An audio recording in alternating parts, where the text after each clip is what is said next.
Hello, everybody. What's up, y'all? How's everyone doing today? Oh, okay. This is Sit Down with the Johnson. Okay. Welcome back, y'all. It's been another month. Sorry about that, but we're back to discuss some things. We put it out there. We wanted to hear what you guys had to say. Nobody really responded back, so really? we're still waiting for those that had topics. If you have topics that you would like to hear us discuss, please email that and inbox us and let us know that information. So, guys, y'all know she always tries to advertise. Okay, so listen, real quick. Fish.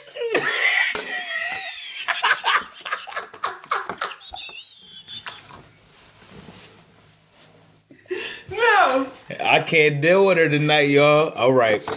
Okay, guys. This is called Fish Mints.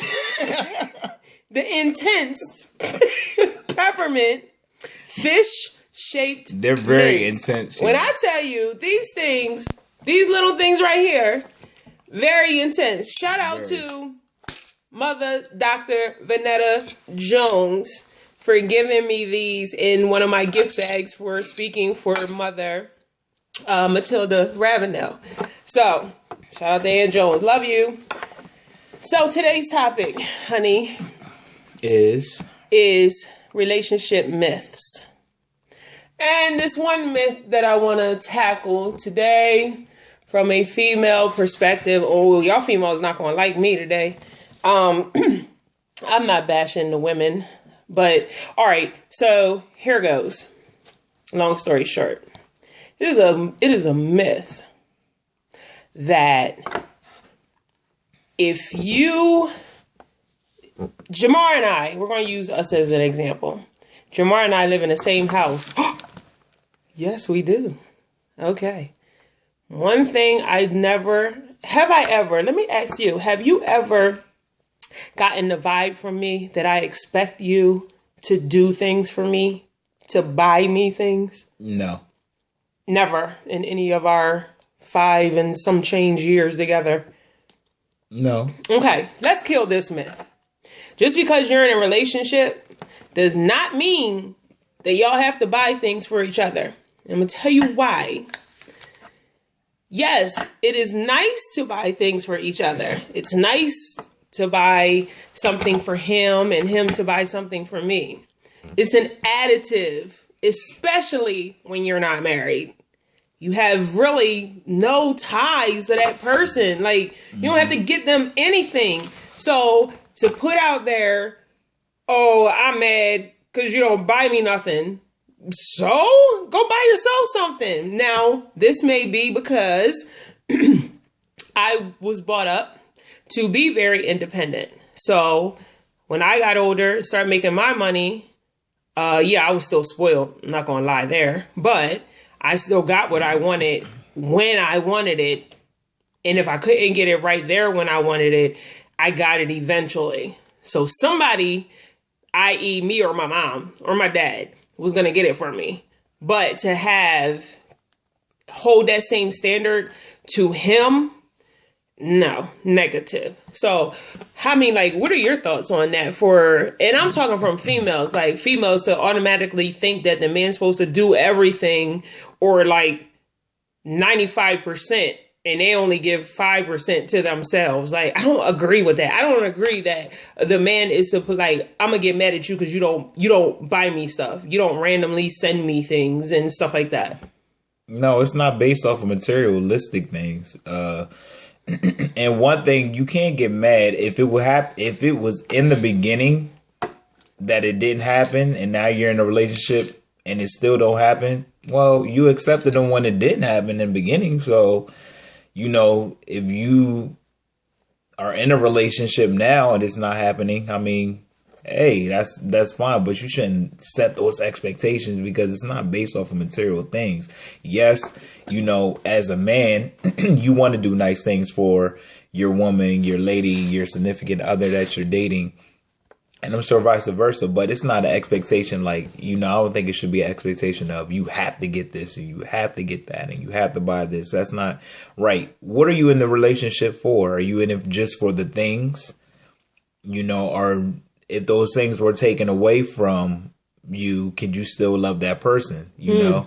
Because when you think about it, even in marriage, it says for rich or for poor. So it's like, if what I says go for richer or for poor? in the vows, I'm sorry. Oh, okay. In the vows, it says for richer or poor. It does not say that in the Bible, folks. No, not in the Bible. But the vows that we exchange stated for richer for poor. So that means that, if I'm out on the last dime, no matter what, our love should still be able to remain. Even if it was that, God forbid that we had to go into, I don't know, a shelter or something like that, we still gonna love each other because our love is deep, So what is your relationship built on? Is it built on materialistic things or is it built on love? And first and foremost, you should love Christ, and I feel like he's going to provide those things. Like, those things will come. Those things will definitely come, different materialistic things, but you shouldn't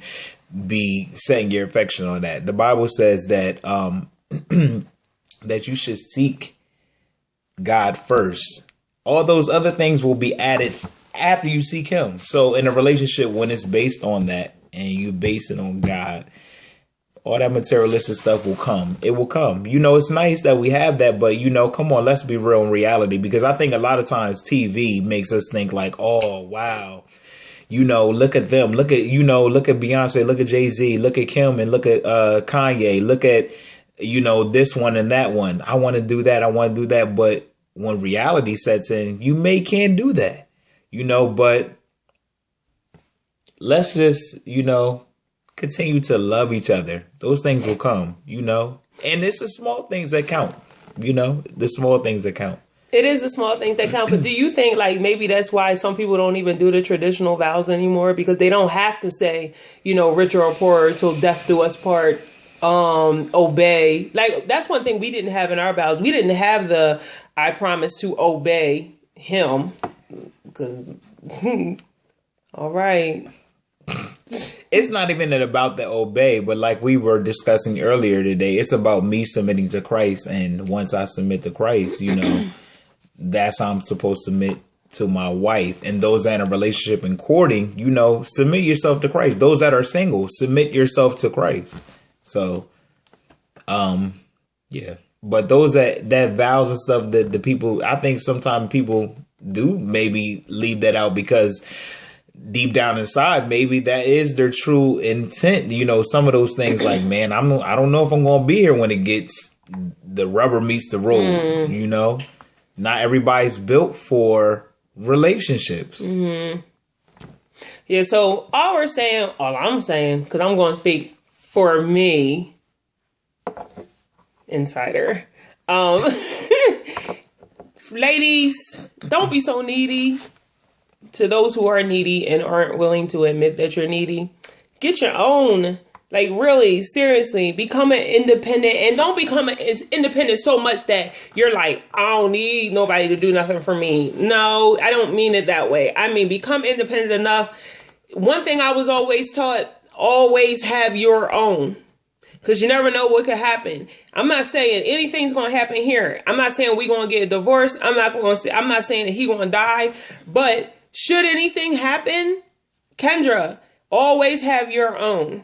Kids, have your own. Jamar, have your own set aside. Because you come up like, you have so many people, grandparents, great-grandparents, who, when one person dies, their spouse dies, and they don't even know where they kept the bills at. Mm-hmm. Where they kept the insurance policy at, stuff like that. It's like they died too. Exactly. And that's why you have a lot of people who don't last longer after that person. But that goes to say, like, we have so much technology in this day and age that we're more advanced as young people, as young men and women, that we ought to know that if don't depend on that man so much that you can't survive without him.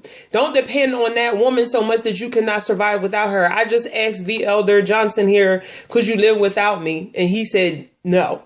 I disagree. I say, yes, you may not want to live without me, but you could live without me because you live without me before me. Yeah, that's the reality of it. Right. So, I mean, that's all I have to say about that. I have a lot more to say, but the time is we're at our winding time. up. Yeah, so we thank y'all guys again. Give us your feedback. Let us know what you think. Give us your opinion on this. Write in the underneath comment on this. Let us know if there's more questions on this, because it's probably going to be.